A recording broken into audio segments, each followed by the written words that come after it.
Hello everyone, welcome और welcome back to my YouTube channel. So हमने GI system start किया था जिसकी हमने फर्स्ट वीडियो में एनाटमी एंड फिजियोलॉजी डिस्कस करी थी। तो अब हम नेक्स्ट पार्ट करेंगे जिसमें हम डायग्नोस्टिक इवेलुएशंस देखेंगे कि पहले हमने एनाटमी और फिजियोलॉजी देखी, उसके जीआई में कौन कौन से पार्ट्स आते हैं, कौन कौन से ऑर्गन्स हैं जो इन्वॉल्व होते हैं। अब उन ऑर्गन्स के फर्दर हमने डायग्नोस कैसे करना है, कोई प्रॉब्लम है, कोई डिसऑर्डर है तो उनको डायग्नोस कैसे करना है, उसके लिए क्राइटेरिया क्या है, कौन कौन से टेस्ट हैं जो हम परफॉर्म करते हैं, वो हम आज देख लेंगे। सो डायग्नोस्टिक इवेलुएशन आपने हमेशा से ही नर्सिंग में सुनते आए होंगे कि physical history taking and physical examination is a first step to diagnose any problem in human body, है ना। अब चाहे वो अब कोई पेशेंट आ रहा है, वो बोल रहा है मुझे इस एरिया में पेन है, उस एरिया में पेन है, तो पर्टिकुलरली सबसे पहले क्या हिस्ट्री लेते हैं हम कि आपने क्या खाया था, क्या हुआ था, कैसे हुआ, कुछ भी हो, मतलब पहले हिस्ट्री लेते हैं ना। फिर फिजिकल एग्जामिनेशन आ जाती है। तो फिजिकल एग्जामिनेशन जीआई में क्या है, अब हम उसको पूछेंगे पर्टिकुलरली, जैसे कि हमारे कुछ पैरामीटर्स हैं जो हम यूज करते हैं। जैसे कल हमने लास्ट लेक्चर में हमने देखा था क्वाड्रेंट्स का, है ना। तो अब जैसे क्या होता है, अब हमने किसी को एक्सप्लेन भी करना है ना कि पेशेंट को ये प्रॉब्लम है या फिर यहाँ पर पेन हो रही है या कुछ दिक्कत है ना, तो वो कैसे एक्सप्लेन करते। जैसे हमने 4 क्वाड्रेंट्स जो हमने रीजंस देखे थे ना, उनके मेन जो हम क्वाड्रेंट्स को बताते हैं, जैसे राइट अपर क्वाड्रेंट, ठीक है, लेफ्ट अपर क्वाड्रेंट, ठीक है, राइट लोअर क्वाड्रेंट और लेफ्ट लोअर क्वाड्रेंट, ठीक है। तो ऐसे हम एक्सप्लेन करेंगे। ये हो गया फिजिकल एग्जामिनेशन के ही पार्ट। अब जो चीज थोड़ी है नहीं, पर मैं थोड़ा सा एक्सप्लेन कर दूंगी आपको। जैसे फिजिकल एग्जामिनेशन करते हैं तो हम क्या करते हैं, ठीक है, थोड़ा सा डिफरेंस रहता है इसका, मैं थोड़ा सा बता देती हूँ कि जनरल में क्या करते हैं और स्टमक में थोड़ी सी एक्सेप्शन रहती है, ठीक है। सो जैसे जनरल में हम करेंगे सबसे पहले इंस्पेक्शन, ठीक है, और स्टमक में भी सबसे पहले इंस्पेक्ट मतलब विजुअलाइज करते हैं कि क्या प्रॉब्लम हो रही है, कोई एरिया है, कोई स्वेलिंग है, कि कोई मास फॉर्मेशन है, कुछ एबनॉर्मल चीज है, तो पहले देखेंगे, है ना। इंस्पेक्शन, ये दोनों में सेम आ गया। फिर सेकंड आ जाता है यहाँ पे पाल्पिटेशन, ठीक है, पाल्पेशन। अब यहाँ पे पाल्पेट करेंगे एरिया को, ठीक है, कि कैसे। अब जैसे देखो स्टमक के केस में एक तो ये ध्यान रखना होता है हमने कि जब कोई पेशेंट है, जैसे मतलब मान लो कि अपेंडिसाइटिस है या फिर कोई भी प्रॉब्लम है, अब तो हम क्या करेंगे, पहले अगर पेशेंट ने बोला कि मेरे को राइट अपर क्वाड्रेंट में पेन हो रहा है, तो हम क्या करेंगे, डिस्टल एंड से स्टार्ट करते हैं पाल्पेशन, ठीक है। वो मैं स्टमक का आपको बताती हूँ एक्सेप्शन का केस। तो हम क्या करेंगे, डिस्टल जैसे नीचे से लोअर क्वाड्रेंट से स्टार्ट करेंगे, धीरे धीरे पाल्पेट करना, और पहले 1 to 2 सेंटीमीटर करेंगे, फिर धीरे धीरे डीप जाते जाते 5 सेंटीमीटर तक पाल्पेट करते हैं, ठीक है, ये ध्यान रखना है। तो मैं बता रही थी कुछ, इंस्पेक्शन हो गया, पाल्पेशन, और पाल्पेशन का यहाँ पे क्या करना है, देखो यहाँ पे अब एक आ जाता है, यहाँ पे सबसे पहले हम ऑस्कल्टेशन करते हैं, ठीक है, ऑस्कल्टेशन, ठीक है। अब इसमें इसमें आ जाएगा ऑस्कल्टेशन, और इसमें आ जाएगा प्रिकशन, और उसके बाद ऑस्कल्टेशन, और इसमें ऑस्कल्टेशन हो गया, अब प्रिकशन सेम, और ये मतलब एक्सचेंज हो जाता है ये वाला स्टेप, ठीक है, और यहाँ पे पाल्पेशन। अब क्यों करते हैं ऐसा, ठीक है, ये डिफरेंट क्यों है इसमें स्टमक के केस में। अब ये होता है ना कि हमने बाउल साउंड को सुनना होता है, ठीक है, कि कितने बार जो है साउंड हमें अपीयर होता है। अगर 5 मिनट से ज्यादा अपीयर ना हो तो इसका मतलब है कि उसको आईबीएस हो सकता है, ठीक है, इंफ्लामेटरी बाउल सिंड्रोम, ठीक है।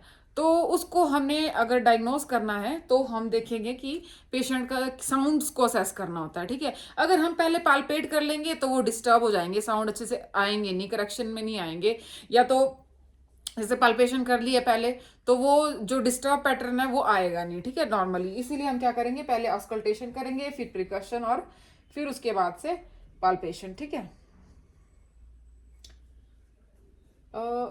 देखो अब मैं आपको थोड़ा थोड़ा एक्सप्लेन कर लेती हूँ। अब जैसे जनरल में क्या इंस्पेक्शन है, इंस्पेक्शन में क्या विजुलाइज करेंगे एरिया को, ठीक है, कि क्या प्रॉब्लम है। पाल्पेशन में मैंने बता दिया कि पहले कितना करना है, कैसे करना है, ठीक है, मतलब पाल्पेट करेंगे, ठीक है। अब जैसे परकशन है, प्रिकशन में क्या आ जाता है, डिफरेंट डिफरेंट जैसे डलनेस आती है। डलनेस कहाँ पे देखी जाती है? जो ब्लड वाले ऑर्गन्स होते हैं ना, जैसे हार्ट हो गया, लीवर हो गया, स्प्लीन हो गया, इनमें हम डलनेस चेक करते हैं। फिर आती है रेजोनेंस। रेजोनेंस मतलब कि जो साउंड है कब तक सस्टेन कर रही है ना। अब जैसे वॉल्यूम होता है तो हाई लो होता है, पिच होती है तो कई बोलते हैं तिखी, मतलब उसमें आ जाएगा, समझ लो जैसे मतलब कि एक पीच जो है लंबी, मतलब तीखी साउंड, और ऐसे, और रेजोनेंस आएगी जो ऐसे साउंड जो कि ज्यादा देर सस्टेन करता है, वो रेजोनेंस आएगा। अब ये आता है एयर वाले ऑर्गन्स में, जैसे लंग्स हो गए है ना। अब लंग्स में हाइपर रेजोनेंस भी बोलते हैं, जब जब ज्यादा एयर सस्टेन, ज्यादा एयर रहती है मतलब ना, उसमें जब साउंड देखते हैं तो ज्यादा देर तक सस्टेन करता है। और टिम्पैनी आती है, जैसे कि वो इंटेस्टाइन के बाद इंटेस्टाइन में आ जाएगी, उसमें हम असेस करते हैं। ठीक है, ये है ऑल अबाउट प्रिकशन। अब आ जाता है ऑस्कल्टेशन। ठीक है, ऑस्कल्टेशन में क्या है? जैसे कि साउंड्स है ना, जो कि जैसे एयर पास आउट हो रही है हमारे इंटेस्टाइन में, तो जो जब एयर पास आउट होती है तो वो एक हाइपर एक्टिव सी साउंड बनाती है, जिसको बॉर्बोरिग्मी साउंड भी कहते हैं। ठीक है, तो उसको असेस करते हैं, और कितने टाइम के बाद वो साउंड अपीयर हो रही है, कितने टाइम, कुछ टाइम के इंटरवल पे कितनी बार, वो सारा असेसमेंट में आ जाता है, सारा हमारा फिजिकल एग्जामिनेशन में। ठीक है, तो अब नेक्स्ट है हमारा स्टूल टेस्ट। ठीक है, अब स्टूल एग्जामिनेशन में क्या होता है? अब जैसे हमने स्टूल में देखना है, कोई फाइंडिंग करनी है हमने कि स्टूल में कोई एबनॉर्मेलिटी तो नहीं है, जैसे फॉर इंस्पेक्टिंग इट्स कलर। ठीक है, जैसे कलर है स्टूल का कि एबनॉर्मल तो नहीं है, नॉर्मल है, या कोई और ही कलर है ना, उसको देखेंगे। कंसिस्टेंसी कैसी है ना। अब जैसे डायरिया होता है तो कंसिस्टेंसी डिफरेंट होती है, कॉन्स्टिपेशन होती है तो डिफरेंट होती है, तो उसको असेस करेंगे। फॉर अकल्ट ब्लड, ठीक है, ये अलग पॉइंट है। ऑकल्ट ब्लड मतलब कि जो पुराना ब्लड है। ठीक है, अब क्या होता है ना, जैसे कि अब हेमरॉइड है किसी को, या फिर एनल फिशर है, कुछ भी है, एनल में प्रॉब्लम, एनल रीजन में प्रॉब्लम है, तो उसमें क्या होता है? फ्रेश ब्लड आता है। बट लेकिन जो ऑकल्ट ब्लड होता है वो पुराना होता है। ठीक है, वो ऊपर से जीआई ट्रैक से कोई ब्लीडिंग है, या फिर इंटेस्टाइन से है, तो इंटेस्टाइनल एरिया से है, तो वो ऑकल्ट ब्लड में आएगा। ठीक है, रैंडमली कलेक्टेड, इसको क्या है, इसको सैंपल को हम रैंडमली कलेक्ट करते हैं, ऐसा कोई पर्टिकुलर टाइम, पर्टिकुलर सिचुएशन, ऐसा कुछ भी इसमें नहीं होता है, रैंडमली इसको कलेक्ट करते हैं। लेकिन अगर आपने क्वांटिटी चेक करनी है, क्वांटिटेटिवली इसको एग्जामिन करना है, तो फिर उसके लिए फर्दर रिस्ट्रिक्शंस होती हैं, कौन सा टाइम से और कब से कब तक, मतलब पूरा वो अकॉर्डिंग टू वो सारा डॉक्टर एक्सप्लेन करके देंगे कि आपने इस हिसाब से यहाँ तक ऐसे देखना है। और इसमें एक और एक्सेप्शन है, जैसे रैंडम वाला सैंपल है उसको तो हम एकदम से लेबोरेटरी भेज देते हैं, बट लेकिन अब क्वांटिटेटिव वाला, उसकी क्वांटिटी हमने अब पूरा पर्टिकुलर मतलब एक काइंड ऑफ टाइम इंटरवल में देखना है, तो फिर उसका जो भी सैंपल होगा वो कलेक्ट करके पहले रेफ्रिजरेट करेंगे, जब तक उसको लेबोरेटरी में सेंड नहीं कर देते। ठीक है, फिर आता है screening test for occult blood in stool is detect. हाँ, अब जैसे कोलोन में कोई मेलिग्नेंसी हो रही है, कैंसर बन रहा है, तो इस अर्ली डिटेक्शन के लिए भी अकल्ट ब्लड को यूज किया जाता है एज अ स्क्रीनिंग टेस्ट। ठीक है, कोई कंफर्मेटरी नहीं है, जस्ट स्क्रीनिंग है ओनली। ठीक है, screening test for early stage detection of cancer in colon. ठीक है, और इसकी कॉन्ट्राइंडिकेशन मैंने बताया कि हेमरॉइड ब्लड। अच्छा, ये देखो, अब जो हेमरॉइड ब्लड है वो फ्रेश होगा, है ना, बट लेकिन अगर सैंपल कलेक्ट करके दे देंगे, उसके अंदर वो ब्लड के मतलब ब्लड के क्या बोल सकते हैं, मतलब एक काइंड ऑफ मॉलिक्यूल्स होंगे ब्लड के जो कि उसमें रहेंगे ना, तो अब ब्लड उसके अंदर होगा, तो वो क्या पता दिखे ना दिखे, अगर दिख जाए फ्रेश तब तो पता चल रहा है कि अभी निकला है। और वो हो सकता है जब तक पेशेंट आपके पास लेके आए, पेशेंट को तो पता है फ्रेश था, बट आपके पास आते आते उसकी मतलब कंफर्मेशन रहेगी नहीं कि वो पहले का है या फिर फ्रेश ब्लड है, कैसा ब्लड है स्टूल में, है ना। और कई बार ऐसा होता भी है कि स्टूल लेके आए, अब कौन उसको खोल के देख रहा है कि इसमें ब्लड के कौन सा है ना, तो उसमें क्या होगा, फिर वो गलत रिजल्ट शो हो जाएंगे, वो पॉजिटिव आएगा और वो मतलब इसकी जो रिजल्ट की मतलब आप बोल सकते हो कि रिजल्ट करेक्ट नहीं आएगा, है ना। वो उल्टा पेशेंट को ऐसे ही हो जाएगा कि पॉजिटिव है अकल्ट ब्लड, है ना। तो इसीलिए कॉन्ट्राइंडिकेटेड हेमरॉइड में नहीं करते हैं। ठीक है, और फॉल्स रिपोर्ट और किस किस में आती है, अब इसमें देखो, ये वाले जो सारे फूड हैं, इनको जो है अगर ये पेशेंट ने लिए हो तो 7 दिन तक आपने टेस्ट नहीं करना है। ठीक है, स्टूल डिटेक्शन नहीं करनी है। क्यों? क्योंकि इनकी वजह से भी फॉल्स रिपोर्ट आ सकती है, टेस्ट पॉजिटिव आ सकता है, और फिर प्रॉब्लम हो सकती है ना। तो कौन कौन से सब्सटेंसेस है, अगर ये पेशेंट ने लिए हैं तो उनको समझाना है कि फॉर फर्दर 7 डेज के लिए आपने इनको नहीं लेना है, और फिर टेस्ट करवाओ। अगर पेशेंट ने नहीं लिए हैं पिछले 7 दिन तक तो ठीक है, तो उसका इमीडिएट टेस्ट कर सकते हैं, ठीक है। सो मीट, लीवर, पोल्ट्री, जैसे कि हैन एंड चिक्स ऑल, और टर्निप्स, ब्रोकली, कॉलीफ्लावर, सार्डिन्स। बाकी ये तो आ गए हमारे फूड आइटम्स। अब कुछ मेडिकेशंस भी हैं जो कि हमारे फॉल्स रिपोर्ट में, मतलब इनकी वजह से फॉल्स रिपोर्ट आ सकती है, ठीक है। ये सारी मेडिकेशन है aspirin, Brufen, indomethacin, corticosteroid, anticoagulants और कीमोथेराप्यूटिक ड्रग्स, ठीक है। कोई कीमो वाला पेशेंट है उसको जो ड्रग्स चली होती हैं वो। तो इन सब से ये जो ड्रग्स हैं, अगर ये कोई पेशेंट ले रहा है तो फॉल्स रिपोर्ट्स आ सकती है, ठीक है। So this is all about stool test. अब नेक्स्ट है हमारा हाइड्रोजन ब्रेथ टेस्ट, ठीक है। अब इसमें देखो क्या करते हैं, हाइड्रोजन ब्रेथ टेस्ट है जिसमें हमने कि उसकी जो पेशेंट जब एक्सहेल करेगा एयर, तो उसकी ब्रेथ में जो हाइड्रोजन है वो प्रेजेंट है या नहीं, उसको देखने के लिए हम ये टेस्ट परफॉर्म करते हैं, ठीक है।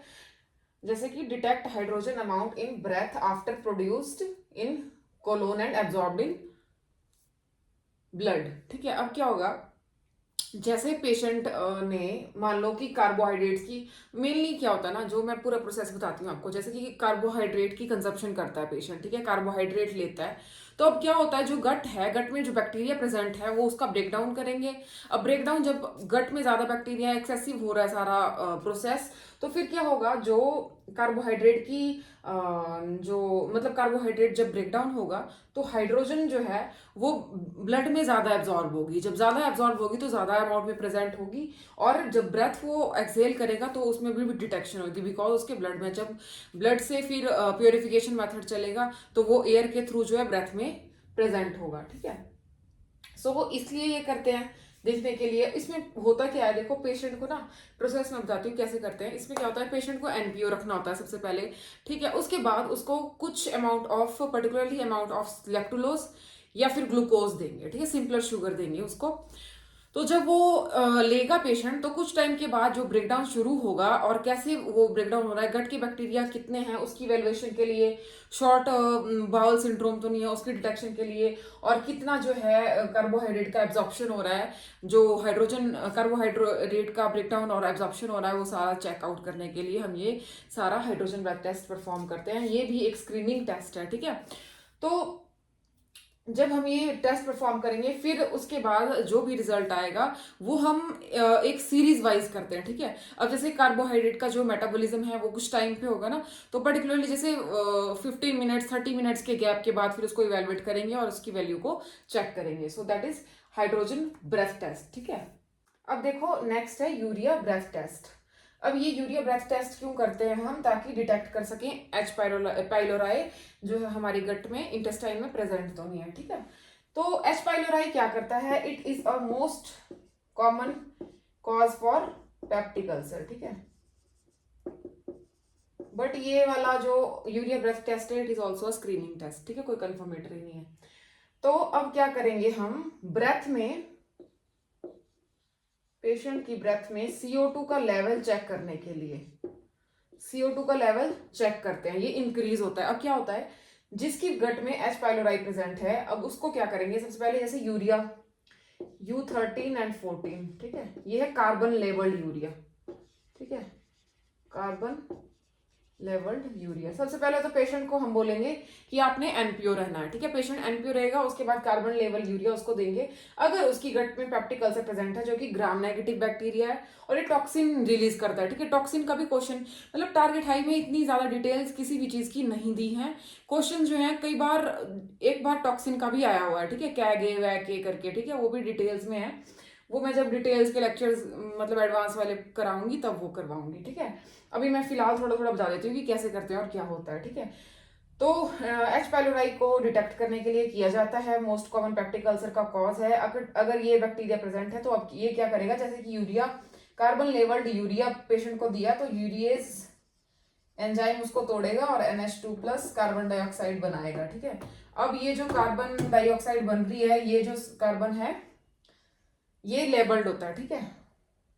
सो अब ये जब आएगा तो अब अगर H पाइलोराई प्रेजेंट है गट में तो ये ज्यादा ब्रेक डाउन होगा और ज्यादा कार्बन डाइऑक्साइड बनेगी, ठीक है। तो जब इसको डिटेक्ट करेंगे तो U13 और U14 का ये लेवल का जब हम पेशेंट को ये देंगे तो उसका जो है डिटेक्शन ब्रेथ में हो जाएगा, क्योंकि वो फिर गट में जाके एब्जॉर्ब होगा तो हमारे लंग्स में जब प्योरिफिकेशन होगी तो वो एयर के थ्रू ब्रेथ में आएगा, ठीक है।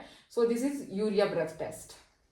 अब आगे इसके पॉइंट्स देख लेते हैं जो बुक में दे रखे हैं। अब ये कुछ पॉइंट्स हैं, जैसे कि हमने देखा कि पेशेंट को क्या दिया जाता है, कार्बन लेवल यूरिया का एक कैप्सूल दिया जाता है, ठीक है। फिर उसके बाद जो है जब उसका ब्रेकडाउन होता है तो अगर H पाइलोराई प्रेजेंट है तो वो यूरिएज ज़्यादा उसमें यूरिएज ज़्यादा होगा तो वो यूरिया को जल्दी से ब्रेक डाउन कर देगा, ठीक है। तो H pylori metabolise urea rapidly, और जो कार्बन लेवल है जो CO2 निकलेगी, कार्बन निकलेगा, वो उसमें एब्जॉर्ब हो जाएगा जल्दी से ब्लड में और फिर एक्सपायर्ड एयर के अंदर वो प्रेजेंट होगा एज अ CO2, ठीक है। फिर जब वो ब्रेथ निकालेगा, ठीक है, एक्सपायर्ड ब्रेथ जो होगी उसकी जब उसको टेस्ट करेंगे तो उसमें लेबल्ड CO2 पाई जाएगी, ठीक है। सो अब हमने इस टेस्ट के टाइम पे क्या करना है, पेशेंट को इन्फॉर्म करना है, एजुकेट करना है कि आपने जो है antibiotics loperamide 1 month before this test आपने बंद कर देनी है, या तो अवॉइड कर देनी है या तो अगर ले रहे हैं तो बंद करेंगे, फिर उसके बाद 1 मंथ के बाद उस टेस्ट को करेंगे। सुक्रालफेड और ओमेप्राजोल 1 वीक, ठीक है, उससे पहले 1 वीक तक अवॉइड करेंगे बिफोर टेस्ट। और सिमेटाडीन, रेंटिडीन, फेमोटिडीन और नियाजेटिडीन ये 24 आवर्स बिफोर टेस्ट अवॉइड करेंगे, ठीक है। This is all about urea breath test. अब हमारा नेक्स्ट डायग्नोस्टिक इवेल्युएशन में आता है एब्डोमिनल अल्ट्रासाउंड, ठीक है, अल्ट्रासोनोग्राफी। अब इसमें क्या करते हैं हम, देखो एक तो आपने सबसे पहले पेशेंट को इन्फॉर्म करना होता है, एजुकेट करना होता है कि जैसे अगले कल आपका USG होना है तो पेशेंट को बोलना है कि लास्ट इवनिंग से आपने फैट वाली डाइट जो है वो बंद कर देनी है, और कुछ आवर्स पहले पेशेंट का NPO भी रखते हैं ताकि जो इमेजेस हैं वो क्लियर दिखे, है ना। तो ये हो गया। फिर उसके बाद जब हम ये परफॉर्म करते हैं उस टाइम पे पेशेंट को बेड पे लेटाएंगे, बेड पे लेटा के अब पोजीशंस अब चेंज कर सकते हैं अकॉर्डिंगली, कौन सी लोकेशन में हमने जो है डायग्नोस्टिक इवेल्युएशन परफॉर्म करनी है, कौन सा एरिया डिटेक्ट करना है, कहाँ पे प्रॉब्लम है, उस हिसाब से पोजीशन चेंज करेंगे। और इसमें क्या करते हैं, एक जेल बेस्ड मतलब वाटर वेस्ट जेल आता है जो कि अप्लाई करते हैं पेशेंट के एब्डोमेन पे।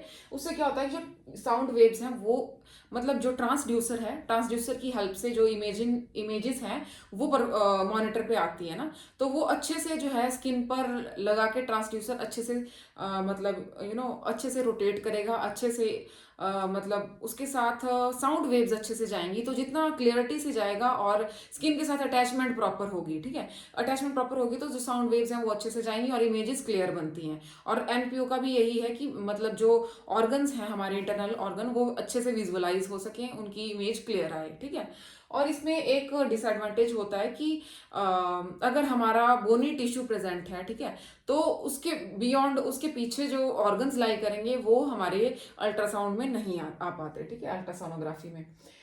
तो अब कौन से पॉइंट लिखे, देखो high frequency sound waves are used and ultrasonic echoes recorded in oscilloscope, ठीक है। अब क्या होता है कि हाई फ्रीक्वेंसी वाली जो साउंड वेव्स हैं वो हमारे इंटरनल ऑर्गन्स तक जाती हैं और उनकी एक काइंड ऑफ इमेज क्रिएट होती है, जहां जहां से जिस ज्यादा कम कहाँ कैसे जा रही है उसके अकॉर्डिंग एक इमेज क्रिएट होती है। और ultrasonic echoes recorded in oscilloscope, और जो इको क्रिएट होता है उस इको से ऑसिलोस्कोप में वो रिकॉर्ड होता है और फिर फर्दर हमारे मॉनिटर पे हम देख सकते हैं वो सारी चीजें कि अंदर क्या चल रहा है, ठीक है।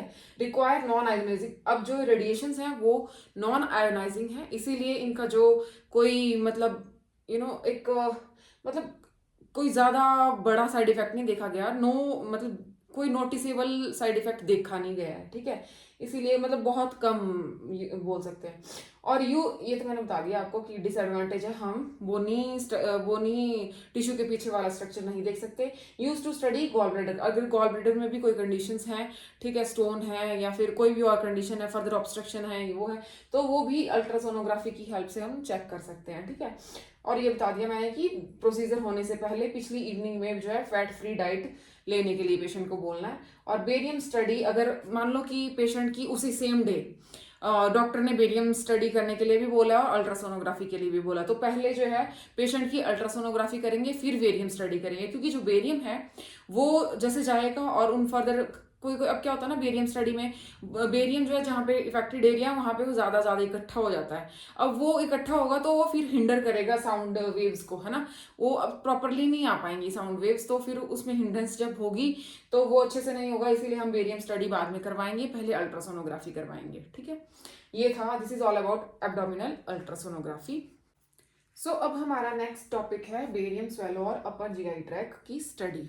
ठीक है, अब ये प्रोसीजर हम कब कब करते हैं, देखो जब पेशेंट को पेप्टिक अल्सर हो, ठीक है, स्ट्रिक्चर्स हो, ठीक है, मेनली जो अगर जैसे परफोरेशन है तो अब पहले मैं बता देती हूँ किस किस में करते हैं। ठीक है, डिस्फेजिया, डिस्पेप्सिया हो गया, पेप्टिक अल्सर्स हो गए, ठीक है, उनमें हम बेरियम स्टडी, बेरियम स्वेलो करते हैं। ठीक है, और किस में नहीं करते, प्रेगनेंसी में नहीं करते, ठीक है, किसी में परफोरेशन है तो नहीं करेंगे, ठीक है, किसी को एलर्जी है और इंटेस्टाइन में प्रॉपर ऑब्स्ट्रक्शन है तो भी नहीं करते। ठीक है, डिस्फेजिया और डिस्पेप्सिया में ही करेंगे, या फिर किसी का एबनॉर्मली वेट लॉस हो रहा है तो करेंगे, डायवर्टिकुलाइटिस है। ठीक है, डायवर्टिकुलाइटिस क्या होता है, जब हमारी जो ये इंटेस्टाइन है ना, जैसे ये हमारे विलाइज हैं जैसे, ठीक है, ये इंटेस्टाइन है, तो क्या होता है जब ये इंटेस्टाइन मान लो, ठीक है, जब ये अंदर लेयर के अंदर घुस जाते हैं ना, जैसे ये हमारी म्यूकोसा, सिरोसा, ये सारी लेयर्स है, ठीक है, इनके अंदर जब ऐसे करके एक पाउच आउट पाउचिंग हो जाती है और उसमें जाके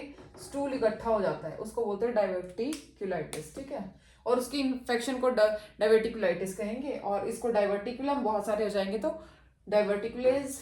ठीक है, और इस प्रोसेस को क्या बोलते हैं, डायवर्टिकुलोसिस, अगर ये प्रॉब्लम भी हो। ठीक है, अब हम सबसे पहले बेरियम स्वेलो में करते क्या है। ठीक है, बेरियम एक सॉल्यूशन, एक काइंड ऑफ सॉल्यूशन ही होता है।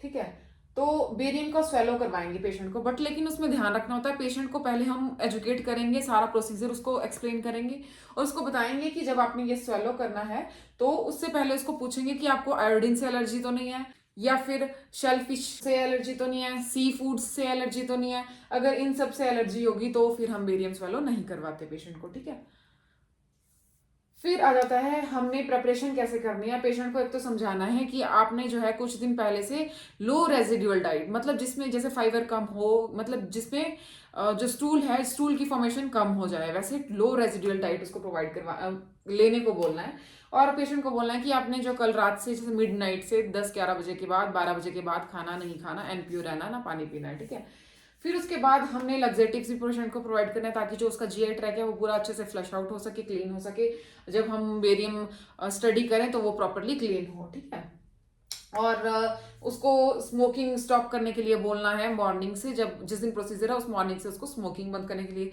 बोलना है, अगर वो स्मोक करता हो तो। ठीक है, और बाकी सारी मेडिकेशंस जो भी जीआई ट्रैक में, मतलब सिक्रीशंस को, कुछ मेडिसिन है जो जीआई की सिक्रीशन को बंद करती हैं, कुछ बढ़ाती हैं, तो ऐसी जो जिनका भी मेडिकेशन का इन्फ्लुएंस जीआई ट्रैक पे होता है वो सारी मेडिकेशंस विद होल्ड करेंगे। और फिर जब हम, अब होता क्या है इसमें, जैसे बेरियम स्वेलो करेगा पेशेंट तो क्या करेगा, जो बेरियम है उसकी टेंडेंसी होती है कि जहां जहां पे, मतलब जहां जहां पे प्रॉब्लम है, जैसे पेप्टिक अल्सर जहां जहां है, ठीक है, मान लो जैसे जैसे ये आपका जीआई ट्रैक है मान लो, ठीक है, ये, ठीक है, अब मान लो यहाँ पे अल्सर है, यहाँ पे अल्सर है, यहाँ पे अल्सर है। ठीक है, अब क्या होगा, जैसे बेरियम आएगा तो वो ना इन वाले एरियाज को, एरिया में ज्यादा एकोमोलेशन हो जाएगी उसकी, ठीक है, यहाँ पे, तो वो हाईलाइट करेगा जब हम एक्सरे करेंगे ना फिर। ठीक है, ऐसे वो हाईलाइट करेगा उन एरियाज को। तो फिर जब हम मल्टीपल एक्सरेज फिर परफॉर्म करते हैं, अब क्या करते हैं, देखो ये जब बेरियम ले लिया उसके बाद हम, अब जैसे खाना कितनी देर में देखो अंदर जाता है, ठीक है, 1-2 घंटे लेगा, तो उस 1-2 घंटे के गैप में हम सेवरल एक्सरेज परफॉर्म करेंगे, जिनमें कि हर 15-20 मिनट के बाद, आधे घंटे के इंटरवल के बाद जब एक्सरे लेंगे तो उन सीरीज ऑफ एक्सरेज को फिर चेक करते हैं कि कहाँ पे ऑब्स्ट्रक्शन है, कहाँ पे क्या प्रॉब्लम है, तो जो जो एरिया में प्रॉब्लम होगी वहां पे वो चमकेगा। ठीक है, इसकी टेंडेंसी, बेरियम की टेंडेंसी होती है कि वो मतलब शाइन करता है। ठीक है, तो वहां पे शाइनी शाइनी एरियाज दिखेंगे। ठीक है, वो हमारा पर्पस था मेनली उसका। ठीक है, अब क्या करेंगे, अब देखो अब बेरियम तो स्वेलो कर लिया पेशेंट ने, वो इनसॉल्युबल होता है, ठीक है, वो एब्जॉर्प्शन नहीं होती है उसकी, वो जाएगा और सीधे फ्लश आउट हो जाता है। अब पोस्ट प्रोसीजर में हमने ये ध्यान देना होता है कि अब उसको फ्लश आउट करवाने के लिए हम पेशेंट को बोलेंगे कि आपने खूब सारा फ्लूइड इनटेक करना है, ठीक है, टेक प्लेंटी ऑफ फ्लूइड। और पेशेंट को हमने क्या बोलना है कि अगर आपको स्टूल चौकी व्हाइट कलर का आता है तो डरना नहीं है, that is a normal finding after barium swallow, ठीक है। और जैसे टैबलेट मेटफॉर्मिन अगर पेशेंट को चल रही है तो उसकी जगह पे अल्टरनेटिवली कोई और ड्रग देंगे, हम मेटफॉर्मिन नहीं देंगे, क्योंकि ये क्या करती है, लैक्टिक एसिडोसिस कॉज कर लेती है विद मतलब इंटरेक्शन विद बेरियम के साथ, ठीक है, ये बेरियम के साथ इंटरेक्ट करके लैक्टिक एसिडोसिस करती है, इसलिए टैबलेट मेटफॉर्मिन को हम किसी और अल्टरनेटिव ड्रग्स के साथ चेंज कर लेंगे, एक्सचेंज करेंगे, ठीक है। That is all about barium swallow. अब देखो नेक्स्ट है कैप्सूल एंडोस्कोपी, ठीक है, नेम से ही क्लियर हो रहा है क्या करेंगे। अब एक कैप्सूल लाइक कैमरा होगा, कैमरा ही होगा बट लेकिन कैप्सूल की शेप में होगा, ठीक है, उसको पेशेंट स्वेलो करेगा, ठीक है, स्मॉल कैमरा कैप्सूल लाइक, उसको पेशेंट ने स्वेलो किया। फिर अब जो स्वेलो किया तो वो जब अंदर जाएगा तो अब अंदर जाएगा तो सारा कुछ, अब उसमें कैमरा लगा है तो इंटरनल स्ट्रक्चर विजुअलाइज होंगे, ठीक है, जो कैमरा जो एक्सटर्नल जो हमने सोर्स वोर किया है उसमें जो है, और फिर मॉनिटर में सारे पिक्चर्स हम क्लियरिफाई करेंगे, देखेंगे, तो सीरीज ऑफ पिक्चर कलेक्ट करेंगे, ठीक है, जैसे जैसे अंदर जाएगा तो हर जगह के फोटोज जहां जहां पे एरिया में, जिस पर्टिकुलर एरिया में हमने देखना है उसको हम चेक करेंगे और उन पिक्चर्स को कलेक्ट करेंगे इन अ काइंड ऑफ सीरीज, ठीक है। तो उन पिक्चर को कलेक्ट करेंगे और वो पिक्चर फिर कहाँ जाएगी, सेंड टू द, जो हमने सोर्स उसका बाहर पहना हुआ है एक्सटर्नल सोर्स में, उसमें वो सारी पिक्चर्स चली जाएंगी, ठीक है। अब क्या होता है, जो स्वेलो किया है उसमें जो है हमें कुछ निकालने की जरूरत नहीं पड़ती, वो नेचुरली खुद ही मतलब माउथ से लिया तो एलिमिनेट होके एनस के थ्रू एक्सक्रीट आउट हो जाएगा बाहर, ठीक है, एलिमिनेशन उसकी नेचुरली होती है, कोई आर्टिफिशियली कुछ दे के करवानी नहीं पड़ती, ठीक है, 8 से 72 आवर्स के बीच बीच में वो निकल जाता है, ठीक है। और इसमें क्या करना होता है, पेशेंट को एनपीओ रखेंगे हम, ठीक है, और साथ में लग्जेटिव भी प्रोवाइड करेंगे ताकि जो जीआई ट्रैक है वो पूरा क्लीन हो। ये है हमारा कैप्सूल एंडोस्कोपी। तो अब देखो नेक्स्ट इज बेरियम अनीमा। पहले हमने किया बेरियम स्वेलो, ठीक है, जो कि अपर जीआई ट्रैक के लिए देखते थे। अब है लोअर जीआई ट्रैक की विजुअलाइजेशन के लिए। अब क्या करेंगे, देखो पेशेंट को हमने एजुकेट करना है कि आपने जो है 2 दिन पहले से जो है लो रेजिड्यू डाइट शुरू कर देनी है, और उसके बाद लास्ट इवनिंग से आपने बिल्कुल क्लियर फ्लूइड डाइट लेनी है, ठीक है, और एनपीओ फिर मिडनाइट से रहना है, ठीक है, ये सारा एजुकेशन प्रोवाइड करवानी है पेशेंट को। उसके बाद उनको लग्जेटिव भी प्रोवाइड करेंगे, ठीक है, एनपीओ बता दिया, लग्जेटिव प्रोवाइड करवा दिए। फिर क्या करेंगे हमने प्रिपरेशन में, और क्या करना है पेशेंट को, मॉर्निंग में उनको अनीमा दे देंगे ताकि जो हमारे जो लोअर जीआई ट्रैक है वो पूरी तरह से क्लीन हो सके, ठीक है, ये है हमारा प्रिपरेशन के बारे में। उसके बाद हमने क्या करना है पेशेंट के लिए, ड्यूरिंग प्रोसीजर हमारा जो है पेशेंट को बोलना है, अगर एयर वाला एयर कॉन्ट्रास्ट मतलब डबल कॉन्ट्रास्ट यूज करेंगे तो उसको ड्यूरिंग और आफ्टर प्रोसीजर, ठीक है, पोस्ट प्रोसीजर भी उसको जो है बिकॉज ऑफ एयर की मूवमेंट की वजह से क्रैम्प्स आ सकते हैं, उसको डिस्कम्फर्ट हो सकता है, तो उसके लिए उसको पहले से ही बता के रखना है। और कॉन्ट्राइंडिकेशन क्या है इसके, जिनमें परफोरेशन है, जिसकी ऑब्स्ट्रक्शन मतलब वही सेम बेरियम वाला ही, ठीक है, बेरियम स्वेलो वाला ही, परफोरेशन हो, किसी की ऑब्स्ट्रक्शन हो और कहीं पे ब्लीडिंग हो, जीआई ब्लीडिंग लोअर ट्रैक में, तो फिर हम बेरियम एनीमा नहीं करते, ठीक है। और पोस्ट प्रोसीजर हमने पेशेंट को अब वही सेम आ जाएगा वो पोस्ट प्रोसीजर का कि प्लेंटी ऑफ फ्लूइड्स देना ताकि जो बेरियम है वो फ्लश आउट हो सके बॉडी से। टैबलेट मेटफॉर्मिन अगर ले रहे हैं तो उसका अल्टरनेटिव देंगे बिकॉज वो फिर लैक्टिक एसिडोसिस कॉज कर देगी पेशेंट में बेरियम के साथ रिएक्ट करके, ठीक है, उसके लिए सारा एजुकेट करना, ये है हमारा प्रोसीजर। अब नेक्स्ट क्या है, अब जब हम बेरियम को इंस्टिल करते हैं पेशेंट को, इसमें क्या है, ये थोड़ा बहुत लिखा हुआ है बेरियम एनीमा के बारे में कि इसमें क्या करते हैं, बेरियम को इंस्टिल करते हैं बाय रेक्टम ताकि हम जीआई ट्रैक के ऑर्गन्स को विजुअलाइज कर सकें, ठीक है, बेरियम डालेंगे, फिर उसके बाद जो एक्सरे है वो लेंगे ताकि जो इमेजेस हैं वो उससे हमें पता चल सके कहाँ पे जो है पेशेंट की प्रॉब्लम हो रखी है, ठीक है। अब इसमें ये ना मैंने बेरियम स्वेलो में भी आना था, वहां पे मैं बोलना भूल गई थी, डबल कॉन्ट्रास्ट बेरियम स्वेलो में भी होता है। उसमें क्या होता है ना कि जब बेरियम स्वेलो कर लिया पेशेंट ने, उसके बाद ना एक कार्बन का कैप्सूल देते हैं पेशेंट को, ठीक है, जो कि क्या करता है, फिर जो अंदर जाके जब वाटर के साथ रिएक्ट करता है तो कार्बन डाइऑक्साइड रिलीज करता है, ठीक है। तो फिर वो एयर अंदर रहती है, तो उससे क्या होता है कि प्रॉपरली जो इमेजेस हैं वो काइंड ऑफ मतलब थोड़ा प्रेशर पड़ने की वजह से, एयर होने की वजह से प्रॉपर क्लियर इमेजेस बनती हैं, ठीक है। वैसे इसमें है इन डबल कॉन्ट्रास्ट और air contrast enema, air is also instilled by barium. इसमें क्या होगा कि आगे आगे हम बेरियम डाल रहे हैं, पीछे से हम एयर भी डाल लेंगे, ठीक है। Air is filled in lumen with the, अब क्या होगा, लाइनिंग में तो हमारा बेरियम है और बीच में क्या होगी, एयर होगी, तो allow easy detection of legion. फिर इससे ना लीजन्स अगर प्रेजेंट हैं अगर हमारे इंटेस्टाइन में, ठीक है, लोअर जीआई ट्रैक में, तो वो हमें इजीली विजुअलाइज होंगे, ठीक है। और ये हम यूज करते हैं barium enema detection of polyp है, कोई ट्रॉमा है, कोई लीजन्स है, उनको उनकी डिटेक्शन के लिए, ठीक है। और प्रोसीजर मैंने आपको बता दिया कैसे करेंगे, ठीक है। This is all about barium enema.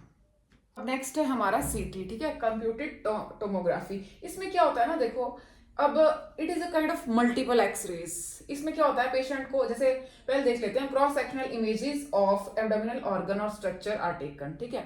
अलग अलग क्रॉस सेक्शनल हमारी इमेजेस बनती हैं जो कि पेशेंट के ऑर्गन्स और स्ट्रक्चर की ली जाती हैं, ठीक है। अब इसमें क्या बोलना होता है पेशेंट को, सबसे पहले प्रिपेयर करेंगे कि आपने एनपीओ रहना है 6 से 8 घंटे पहले ही, ठीक है। उसके बाद डाई जो कॉन्ट्रास्ट एजेंट है उससे कोई एलर्जी तो नहीं है, जो सेम प्रोसीजर वही वाला, ठीक है। एलर्जी है तो उसके पहले असेस कर लेंगे।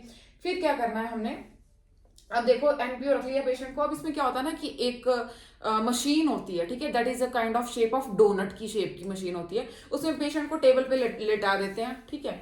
फिर टेबल पे लेटा के फिर पेशेंट को अंदर डालते हैं उस मशीन के अंदर, ठीक है। मशीन के अंदर पेशेंट जाता है तो पेशेंट को बोलना होता है कि ज्यादा घूमे, मतलब मूव ना करे। अगर मूव करेगा तो मोशन ब्लरनेस की वजह से इमेजेस क्लियर नहीं आती हैं, ठीक है। वो टेबल उसके अंदर जाएगा, अलग अलग तरह से हर एंगल से जो है उसकी एक्सरेज मतलब उसके एक काइंड ऑफ एक्सरेज बनेंगे, हर एंगल से उसकी इमेजेस क्रिएट होंगी, ठीक है। तो वो इमेजेस क्रिएट होंगी तो फिर वो फर्दर हमें जो उसका जो भी प्रॉब्लम है डायग्नोस करना है जो भी चीज का, वो हम कर पाएंगे, ठीक है। और फिर वो जो इमेजेस निकली हैं वो रेडियोलॉजिस्ट के पास जाएंगी, वो उसको फाइंड आउट करेंगे, मतलब फाइंडिंग देखेंगे कि क्या प्रॉब्लम है। दिस इज ऑल अबाउट सीटी। अब हम करेंगे एमआरआई, मैग्नेटिक रेजोनेंस इमेजिंग, ठीक है। अब इसमें क्या होता है, इसमें भी सेम प्रोसीजर हम पहले एक्सप्लेन कर लेते हैं। प्रोसीजर में क्या करना है, पेशेंट को बोलना है आपने एनपीओ रहना है 6 to 8 hours before the procedure. उसके बाद क्या करेंगे, पेशेंट को बोलेंगे कि आप हॉस्पिटल का गाउन पहन लो और जितने भी आपकी ऑर्नामेंट्स हैं, मेटालिक जो भी आपने एसेसरी पहनी हुई है वो सारी उतार दो, ठीक है। वो सारी रिमूव करवाने के बाद पेशेंट को वही सेम सिटी वाली ही चीज करेंगे, ठीक है। टेबल पे लेटाएंगे, टेबल स्लाइडिंग होगा, वो एमआरआई मशीन में जाएगा।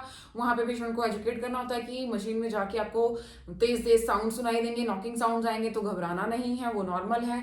अगर आप हिलोगे डुलोगे तो फिर इमेजेस क्लियर नहीं आएंगी, ब्लर मोशन ब्लर होने की वजह से वो इमेजेस प्रॉपर नहीं बनेंगी, ठीक है। अब इसमें क्या होता है कि एमआरआई मशीन में जाने के बाद स्ट्रॉन्ग मैग्नेटिक वेव्स और रेडियो वेव्स की वजह से जो है हमारी इमेजेस बनती हैं, जो इमेजेस बनती हैं फिर वो फर्दर इन्वेस्टिगेशन के लिए जाती हैं और हमारा जो है प्रॉपर डायग्नोस हो जाता है, ठीक है। This is all about MRI. MRI क्या है, एक नॉन इन्वेजिव टेक्निक है जिसमें मैग्नेटिक फील्ड और रेडियो वेव्स यूज की जाती हैं इमेज को फॉर्म करने के लिए, ठीक है। अब फिर यहाँ पे जो है मेनली हमारा कौन सा टिश्यू देखा जाता है, सॉफ्ट टिश्यू और ब्लड वेसल्स देखे जाते हैं।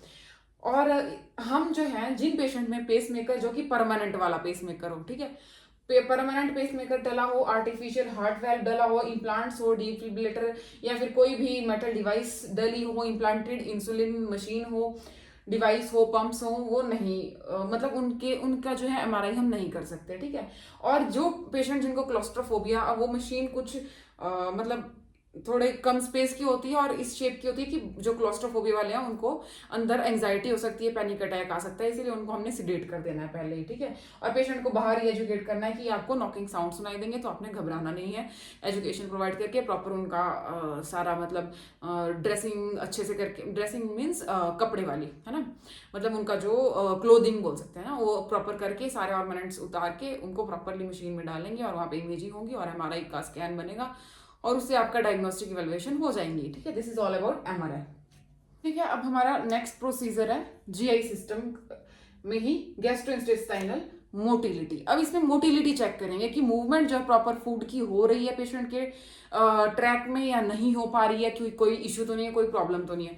तो हम क्या करेंगे, फूड नॉर्मली सॉलिड और लिक्विड वाला जो फूड है उसको इकट्ठा हम एक रेडियो एक्टिव सब्सटेंस जिसको बोलते हैं रेडियो न्यूक्लाइड मार्कर, उनके साथ मिक्स करके हम पेशेंट को स्वेलो करने के लिए बोलेंगे। जब पेशेंट उसको खाएगा तो फिर उसकी मूवमेंट चेक करेंगे, ठीक है। उसकी बाहर जो हमें दिखेगा मॉनिटर पे, उसमें देखेंगे कि पेशेंट का जो फूड है वो कैसे कैसे मूव कर रहा है, ठीक है। तो इसमें क्या होता है कि एक सिटी स्कैनर होता है, ठीक है। इसमें जो है एक रेडियो एक्टिव सब्सटेंस होता है जो कि हमने पेशेंट ने स्वेलो किया हुआ है, वो फिर फर्दर इमेजेस देता है सारा कि मतलब कहाँ कहाँ वो जा रहा है, ठीक है। जहां जहां वो जा रहा है उधर उधर की इमेजेस बनेंगी और वहां से फिर वो पता चलेगा कि वो कहाँ कहाँ पहुंच रहा है ना, नीचे नीचे जाके, ताकि हमें पता चल सके कि कितने टाइम में जो वो स्टमक में गया, स्टमक में कितनी देर रहा, कितनी देर वो आगे आया, फिर कोलोन में गया। तो वो सारी पासेज कितनी कितनी मोटिलिटी, ठीक है, पासेज कैसा है, स्पीड कितनी है, कितनी स्पीड में और कितने टाइम में वो आगे जा रहा है, कितने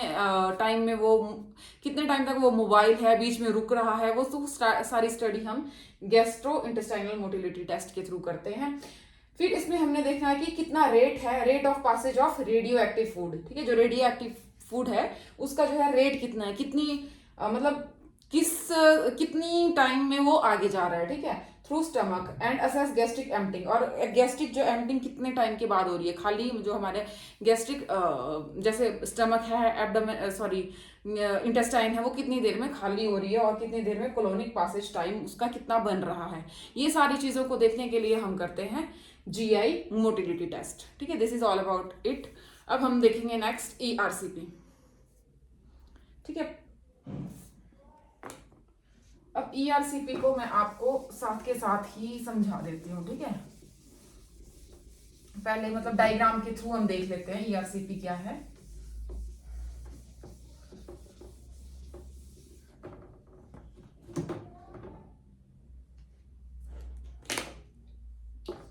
ERCP, अब इसकी फुल फॉर्म देखेंगे, ठीक है। एंडोस्कोपिक रेट्रोग्रेड कोलेंजियोपेनक्रिएटोग्राफी, ठीक है। अब इसमें क्या होता है देखो, नेम से क्लियर है। एक तो इसमें एंडोस्कोपी कर रहे हैं, ठीक है। रेट्रोग्रेड मतलब पीछे को जाता है, रिवर्स, ठीक है, रिवर्स, ठीक है। Reverse means common bile duct में, और पेनक्रियाटो मीन्स पेनक्रियाज, और ग्राफी मीन्स विजुअलाइज करना, ठीक है। एंडोस्कोपिक रेट्रोग्रेड कोलिंजियोपेनक्रिएटोग्राफी मीन्स रिवर्सली ये जाता है पीछे को, मतलब बैक क्या बोलेंगे, मतलब ऐसे ही बोल दो, बैकवर्ड मूवमेंट, ठीक है। Movement, retrograde means backward movement, cholangio means common bile duct को ये विजुअलाइज करेगा, पेनक्रियाज को ये विजुअलाइज करेगा, ठीक है। अब क्या होता है देखो, ये आ रहा है हमारा इसोफेगस, ठीक है। ये इसोफेगस आ गया, पहले माउथ आ गया, ठीक है।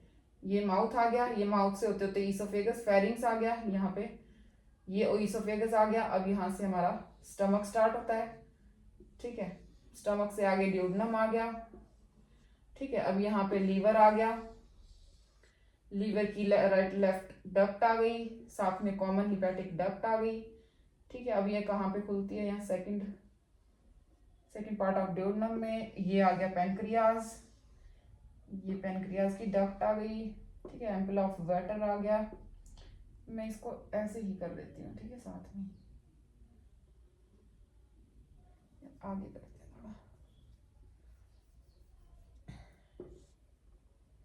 जैसे यहाँ पे बताती हूँ, ठीक है।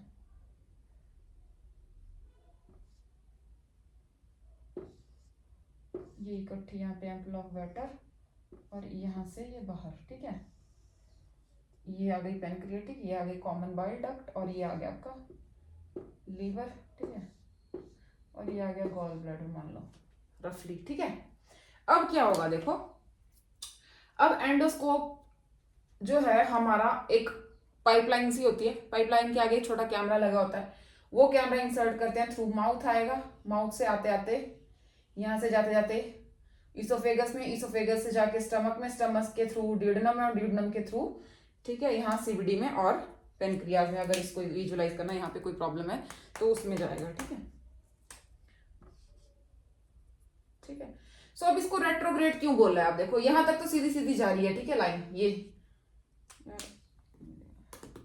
यहाँ तक तो सीधी सीधी जा रही है, ठीक है। यहाँ अब यहाँ से ना पीछे को आनी है यहाँ से, तो फिर जो जो भी एरिया वो पीछे पीछे विजुअलाइज होगा यहाँ पे, ठीक है। सो इसीलिए इसको रिट्रोग्रेड बोला है, जो पीछे को स्टडी करता है, क्योंकि बैकवर्ड जाके देखता है। अब देखो यहाँ पे अब क्या होता है, ठीक है। अब पेनक्रियाज में कोई प्रॉब्लम है, कोई अब ज्यादा अगर देखो क्या होता है इसमें, मैं आपको बता देती हूँ। जैसे सीबीडी है, सीबीडी में कौन सा केस आता है, जैसे कि कॉलिडोकोलिथियासिस होता है, ठीक है। स्टोन है जो कि यहाँ पे गॉल ब्लैडर में बनी थी, बट लेकिन क्या हो गया, कुछ सर्कमस्टांसेस की वजह से ये जो स्टोन है ये यहाँ आके अटक गई है, ठीक है। अब जब यहाँ आके अटक गई है, अगर अब यहाँ पे पूरी ऑब्स्ट्रक्शन नहीं है, अगर पूरी ऑब्स्ट्रक्शन होगी, बिलीरुबिन मोर देन 5 mg हो जाएगा, तो फिर ये कॉन्ट्राइंडिकेशन में रहता है, तो फिर ईआरसीपी हम नहीं करते हैं।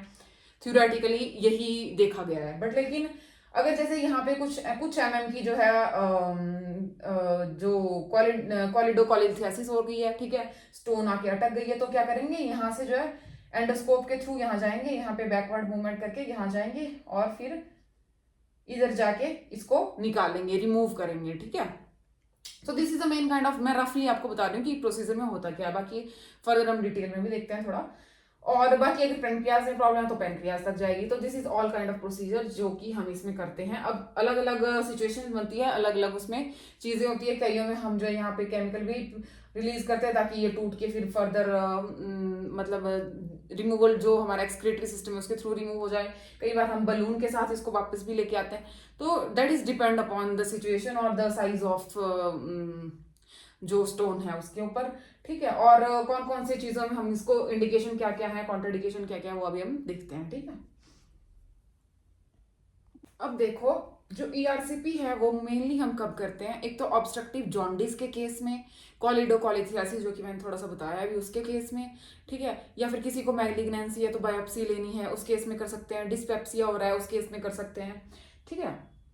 अब प्रोसीजर में हमने थोड़ा आपको बता दिया कि इसमें क्या होता है कि जो फाइब्रोटिक जो फ्लेक्सिबल पाइपलाइन टाइप की होती है जो कि माउथ के थ्रू जाती है और हमारे ऑर्गन्स को विजुअलाइज करती है, ठीक है। इसमें पेशेंट को बोलना होता है कि आपने एनपी और NI 6 to 12 hour before study, ठीक है। इसमें हम एट्रोपिन भी दे सकते हैं, एट्रोपिन क्यों देंगे, ताकि जो सिक्रीशंस है वो कम हो सके।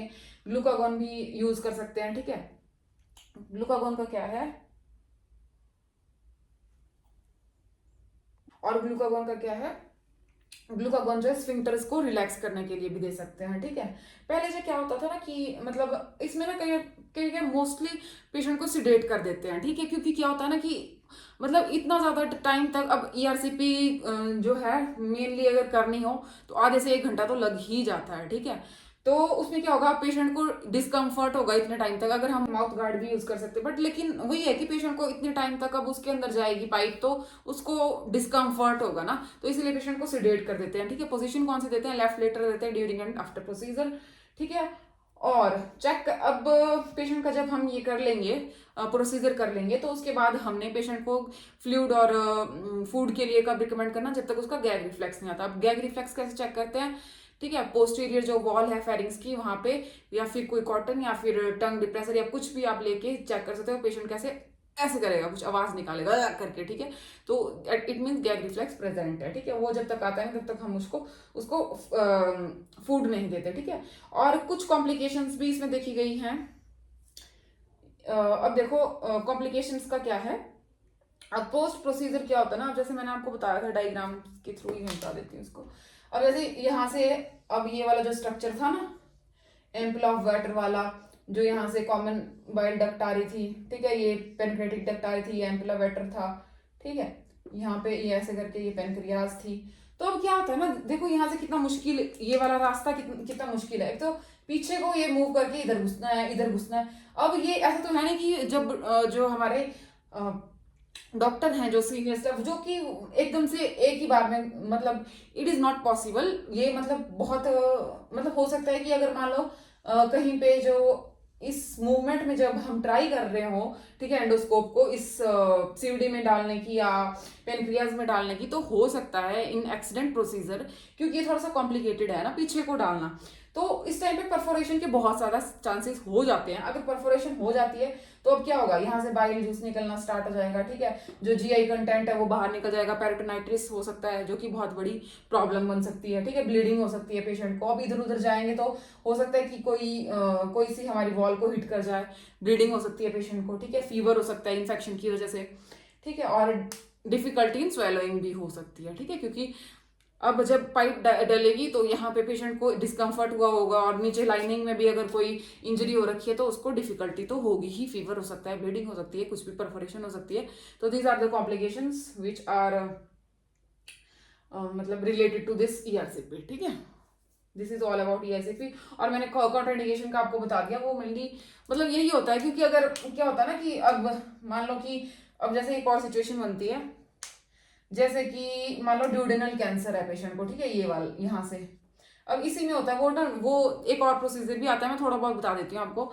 जैसे मान लो कि जैसे बायोप्सी करनी है पेशेंट को, यहाँ पे ड्यूडेनल कैंसर बन रहा है, पेशेंट को ट्यूमर बन रहा है, ठीक है, तो इसकी वजह से क्या होता है ना कि सीबीडी जो है कई बार कॉम्प्रेस हो जाती है, तो जो बाइल है वो प्रॉपरली वो नहीं हो पाता, मतलब फ्लश आउट नहीं हो पाता, तो यहाँ पे ना एक स्टंट डालते हैं। स्टंट क्या है, एक काइंड ऑफ पाइपलाइन है आर्टिफिशियल, ठीक है, वो यहाँ पे डल जाता है और थ्रू, ताकि उसका जो क्योंकि वो ना फिर जो एबनॉर्मल मास ऑफ टिश्यू है उसको दबा नहीं सकते ना, तो इसलिए स्टंट भी इस प्रोसीजर के थ्रू डाला जाता है, ठीक है।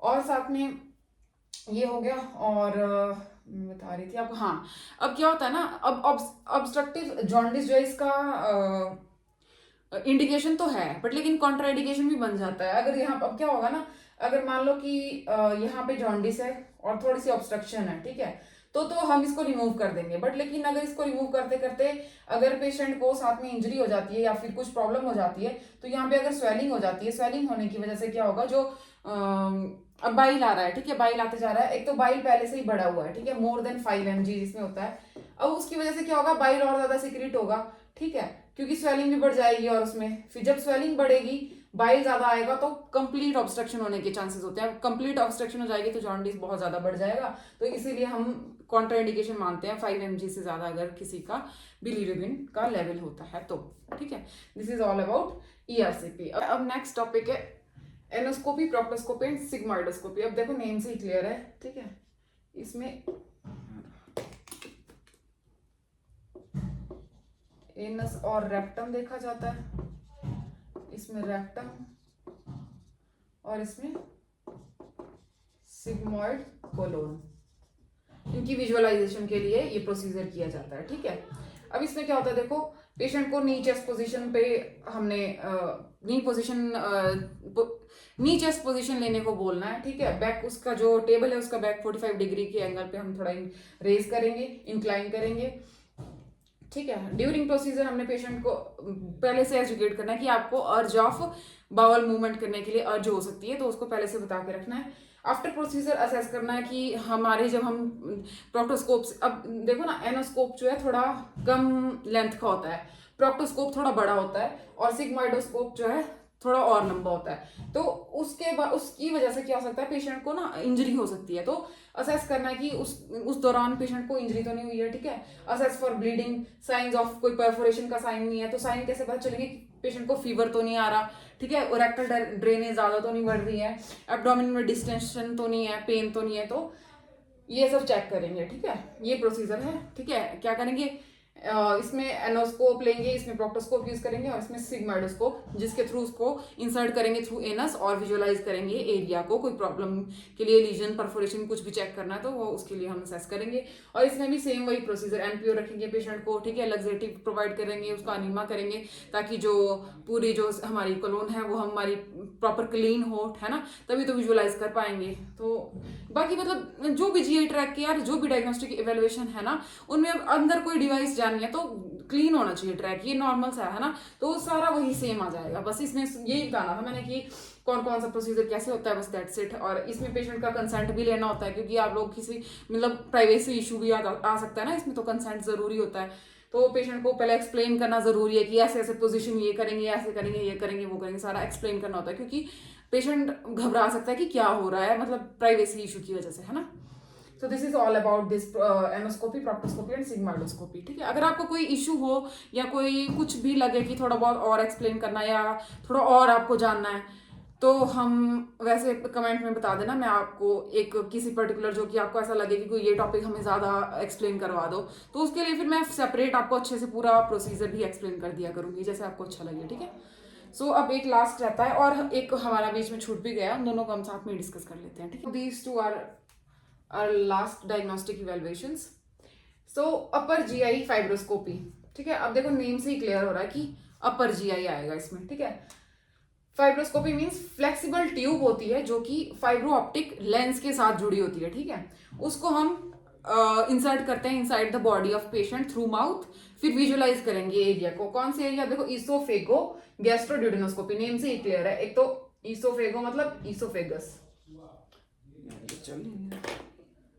ठीक है, ये आ गया इसोफेगस,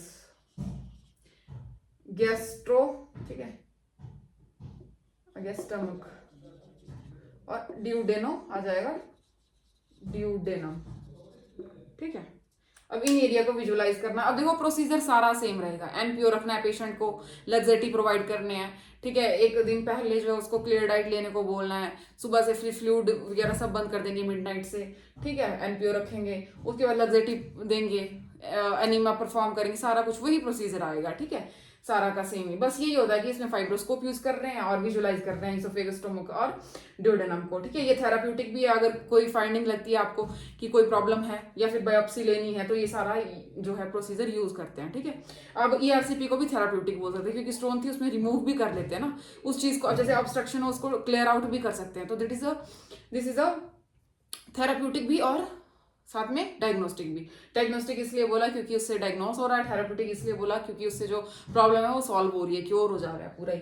ठीक है, फाइब्रो ऑप्टिक कोलोनोस्कोपी में क्या है, अब इसमें जो है फाइब्रो, इसमें भी सेम प्रोसीजर है। ठीक है, हम फाइब्रो ऑप्टिक कोलोनोस्कोपी में भी विजुअलाइज करते हैं कोलोन और सिकम को।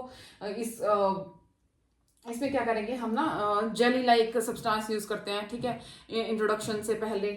ठीक है, ताकि पेशेंट को डिस्कम्फर्ट ना हो। ठीक है, सिडेटिव्स भी दे सकते हैं अगर मतलब पेशेंट को ज्यादा ही डिस्कम्फर्ट हो रहा है या फिर कोई प्रॉब्लम।